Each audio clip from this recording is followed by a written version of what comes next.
ఈరోజు బహుశా నీ జీవితంలో ఆనందము పోయిందేమో, ఈరోజు బహుశా నీ జీవితంలో సంతోషము పోయిందేమో, ఈరోజు బహుశా నీ జీవితంలో నీకున్న అరుదైన ప్రేమను కోల్పోయేవేమో, బహుశా ఈరోజు నీ జీవితంలో నీకున్న మంచి మంచి మనుషులందరినీ కూడా కోల్పోయి బాధపడుతున్నావేమో, ఏడుస్తున్నావేమో.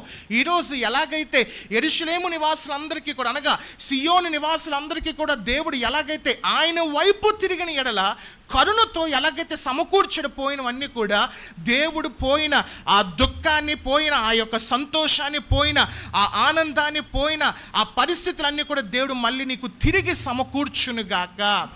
చాలామంది కూడా ఈ లోకం వైపు తిరిగితే నాకు పోయినవన్నీ కూడా వస్తాయి, ఈ లోకం వైపు తిరిగితే నాకు అన్నీ కూడా డబ్బు మళ్ళీ నాకు తిరిగి వస్తుందని చెప్పి చాలా పాపం వెర్రి బాగులు తనతో చాలామంది కూడా ఈ లోకం వైపు తిరుగుతూ ఉంటారు. ఉత్తరప్రదేశ్లో 2 రోజుల క్రితం జరిగిన భయంకరమైన సంఘటన, హత్రాస్ అని ఒక పట్టణంలో జరిగిన సంఘటన ఎంతమంది న్యూస్ ఫాలో అయ్యారు తెలియదు, కానీ అక్కడ బోలే బాబా అని ఒకడు ఉన్నాడట. ఆ బోలే బాబాట ఆయన కిందన ఆయన ఏదైతే ఆ నడిచాడో, ఆ నడిచిన ఆ యొక్క దారి ఉంటుందో ఆ దారిలో ఉన్న మట్టి తీసుకోవడానికి భక్తులు దాదాపు 2 లక్షల మంది, ఎంతమంది వచ్చారు పిచ్చోళ్ళు, 2 లక్షల మంది. ఎవరి మట్టి కోసం? బోలే బాబా మట్టి కోసం.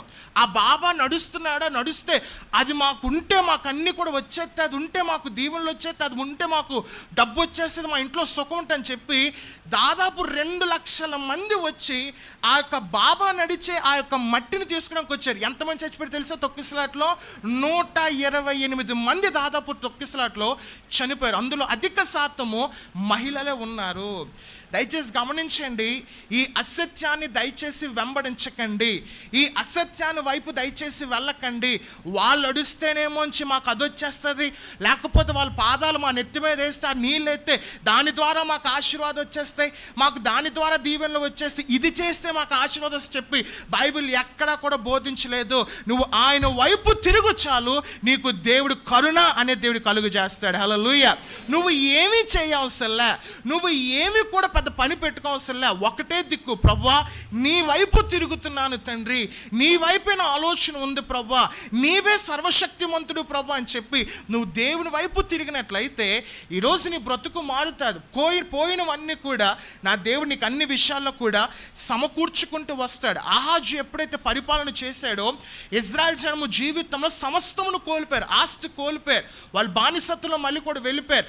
ఆహాజు ఏది చెప్పితే అదే చేయరు. వారు కఠినమైన నిర్ణయాలన్నీ కూడా ఇజ్రాయెల్ జనాన్ని ఎంతో బాధిస్తూ ఉండేది. కానీ ఎప్పుడైతే హిజ్కియా వచ్చాడో, ఈ మహారాజు అడుగుపెట్టిన తర్వాత మొట్టమొదటిగా చేసిన పని ఏంటంటే బయలుదేవతల విగ్రహాన్ని పూర్తిగా తొలగించాడు, దేశమంతటి కూడా సువార్తను ప్రకటించాడు. మళ్ళీ మీరు ధర్మశాస్త్రాన్ని చదవడం మొదలు పెట్టండి, మళ్ళీ మీరు దేవుని వైపు తిరగడం మొదలు పెట్టండి, దేవుడు మన చెరసాల నుంచి బయటకు రప్పిస్తాడని ఎప్పుడైతే ఈ యొక్క యూదా జాతి వాళ్ళ ఇశ్రాయేలు జనాన్ని అందరూ కూడా ఉజ్జీవింప చేశాడో అనేక అద్భుతాలు జరిగాయి.